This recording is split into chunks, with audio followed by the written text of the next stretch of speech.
Why does abortion keep getting brought up? 40% of women that have had abortions have had 2 or more. 40%. Good for so, them. so what does that say to me? That means you're using it as a form of birth control, and they don't track the 60%. What kind of abortion? Can you let me finish? They don't track the 60% to say who in the future has abortion. So to me, it's like, why are they dying so hard for abortion? They want to sleep around with no consequences.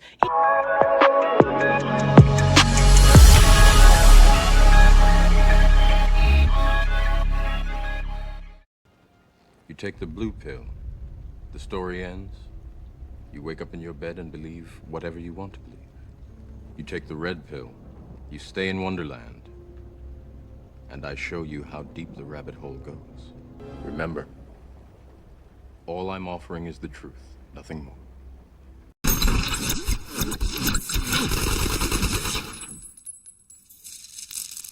Yeah, I got murder on my mind.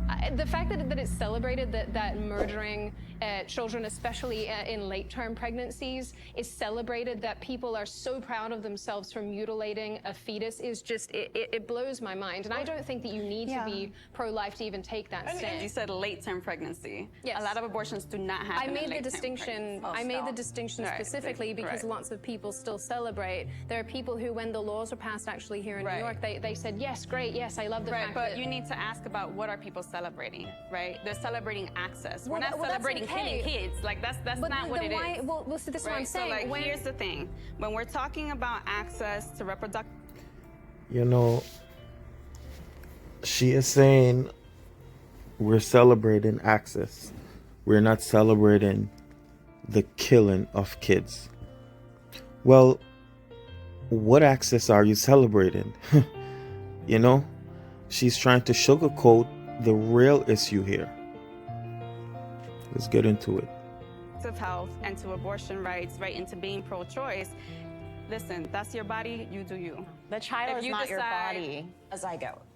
A baby. It's so scary for me to hear people calling like guns the biggest equalizer for women, but taking their choices away from them at a policy level. Why is that?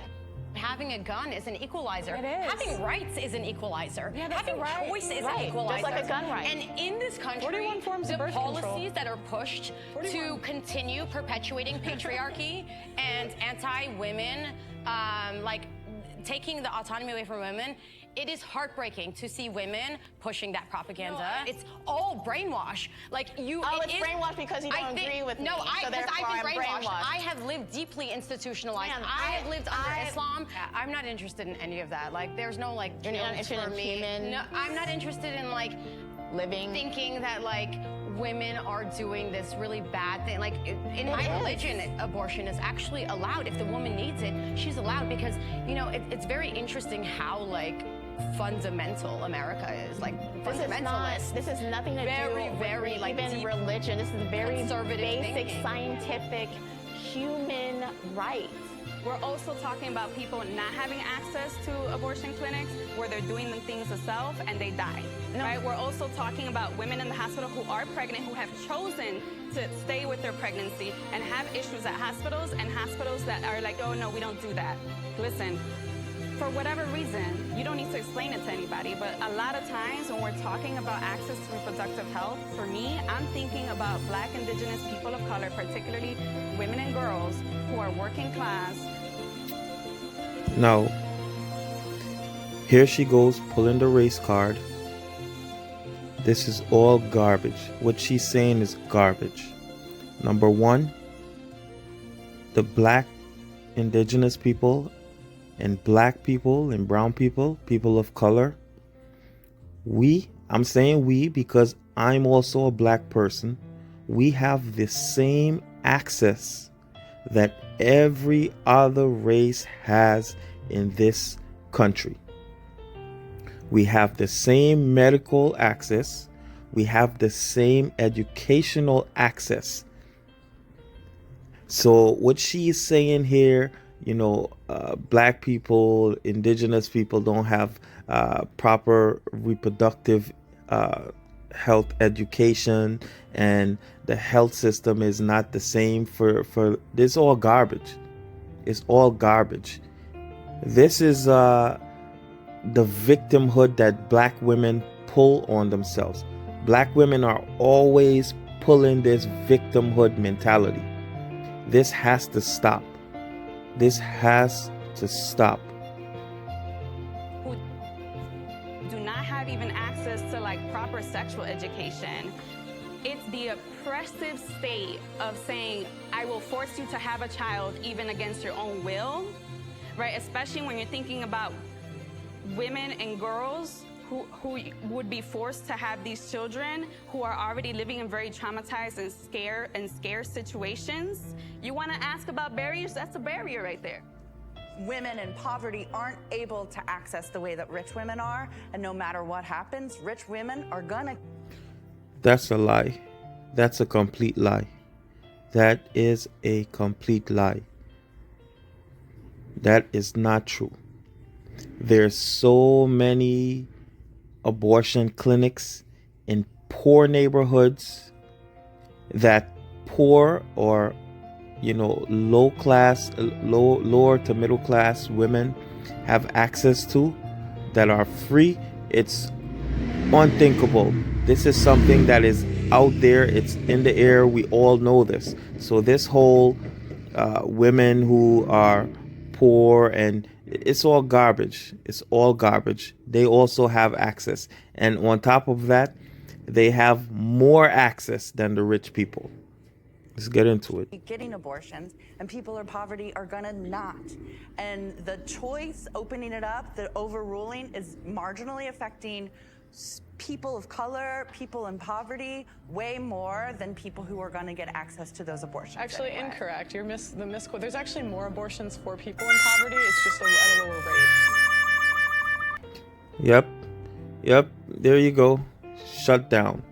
But you know what? No one is speaking about the 41,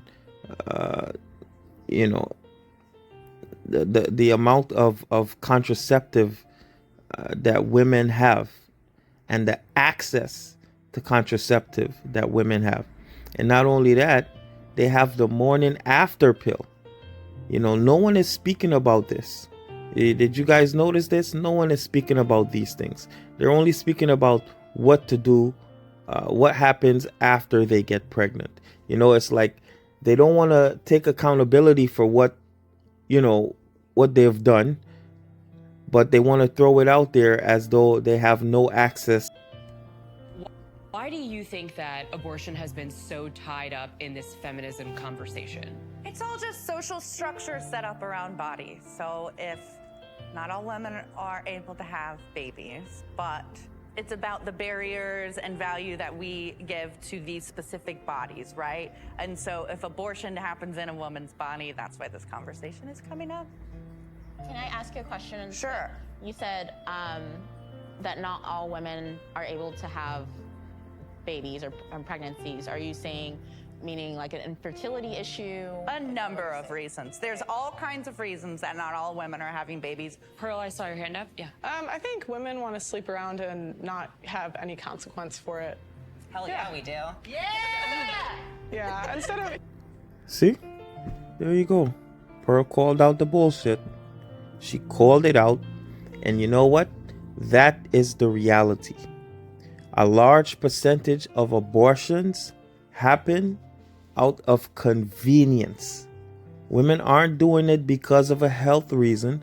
They're doing it out of convenience, meaning they don't want the responsibility of being pregnant, the responsibility of being a parent. Let's get into it. Taking personal accountability and being on birth control, they just want to do whatever they want. You say this like it's a bad thing. Yeah. It almost sounds like you said... Can I also ask, do you have any care to empower women, or is disempowering women part of your steez? To see this as shame, insult, guilt, need to be right. Okay. Why is it empowering to sleep around? No, Why is what that I'm empowering? saying is I feel like you do take the way you speak on women is very sort of women just don't want to do this. Women just don't have this. Women just wanted this. And I wonder why you have so much hatred towards women. I don't hate women. Where does that root in? It I don't sounds hate like women. you do. I am a woman.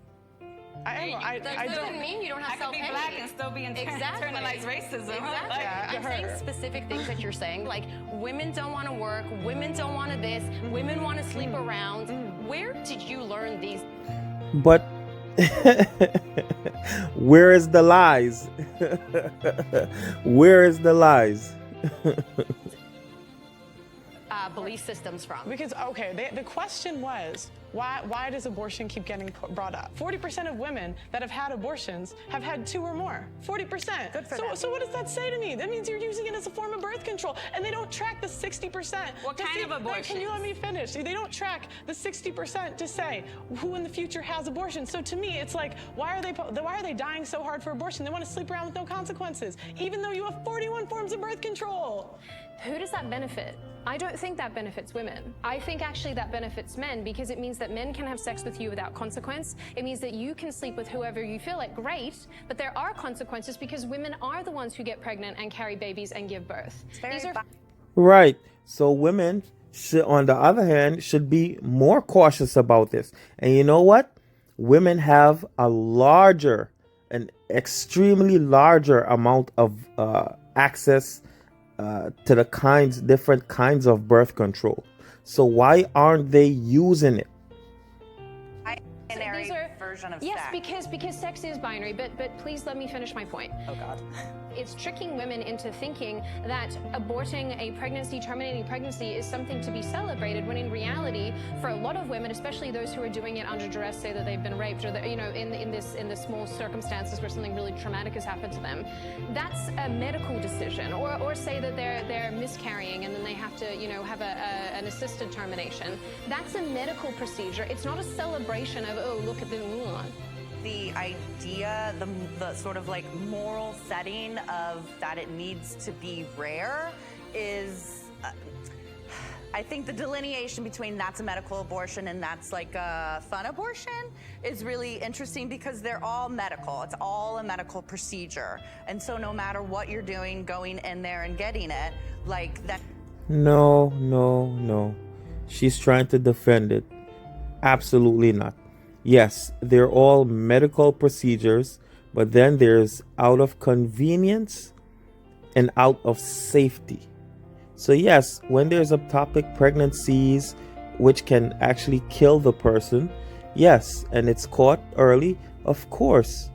Yes, then you do this for a reason for health, you know. But when you just get pregnant and you decide, oh, I don't want to have a child because, you know, I don't want that responsibility. You don't want that responsibility, but you don't want to take accountability for going out there and doing things, you know, unprotected and getting caught up in the mix of it. Let's get into it. It's not like, oh, you're only allowed 2. It's just like you should just be able to get a medical procedure done when it's something that you need done. We shouldn't be desensitized to taking someone's life. That should never be an empowering factor for a woman. I definitely agree in that, like, there should be no absolute thing any woman should do. There should not be an absolute response to incest or rape or any of these things. Every woman should have the choice of if they want to or not want to carry that child, whether it is having fun, getting raped, incest, whatever it is. I don't glorify and glamorize abortion. I think it's a very traumatic thing. I doubt that if somebody has to do, like, if they have to do it, they'll do it. I don't think that people are like, you know, doing like have 6, get the 7th free and having fun with it. And I think that like glamorization and glorification of any side is not okay. Did the Dobbs decision make anybody here sort of rethink abortion access, reproductive health care? it's anti-woman, right? It does not center people to have that voice for themselves and their own decisions. This is a complete lie. This is a complete lie. It's not anti-woman. Number one, the state chooses if they will allow abortions or not. And who chooses the people that runs the state? The citizens of that state.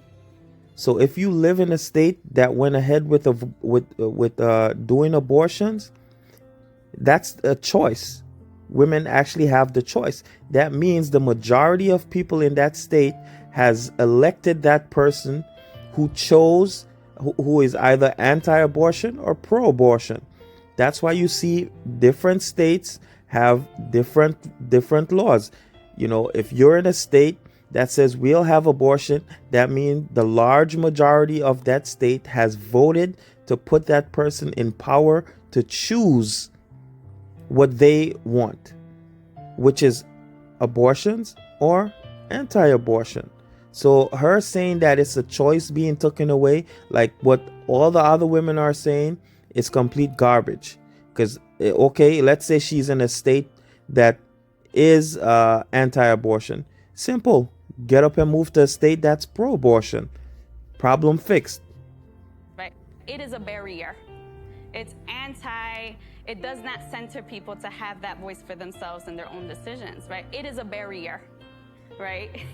It's If we giving wanna put it more. that It's way. giving more agency to women because it's moving it back to the state level. So locally, But why would the state have locally, the ability women to tell me what to do? Because it locally, the doesn't women multitudes have of that different power. areas. If you take out the viewpoint that life begins at conception, which is a really big defining principle for both the pro-life crowd, who very, very, vehemently believe that, and then obviously a lot of the pro-choice crowd do not believe that. Taking that out of the equation, you do not have just whatever kind of autonomy you want as a person. It's regardless of male or female. You can't just have Right. free run to do whatever the hell you want. That's not Exactly. how society operates. So At Right. no point do I have the right to tell anyone in this room what they should or should not do with their bodies. But it's not, and what, but it's not yeah, about your body. Like, It's not that's about. me respecting I have a that question It's not, here. it's not about Okay, your let's- body. It's about the kid's body. I don't care what you do with It's your in body. my body, right? We're talking about you're talking my body. You're talking We're about. not. And that's the problem with these women. That's the problem with them. They go with it's in my body, it's in my body. They don't want to take accountability. They don't want to deal with the consequences of their actions. I saw your hand creep up. The Dobbs decision for me reinforced how important it is that we approach these issues from a cultural perspective, because it reinforces something that I have told many of my colleagues and peers in the past, which is that so long as you lack a cultural consensus, any issue can become a political football that can be decided by another election cycle.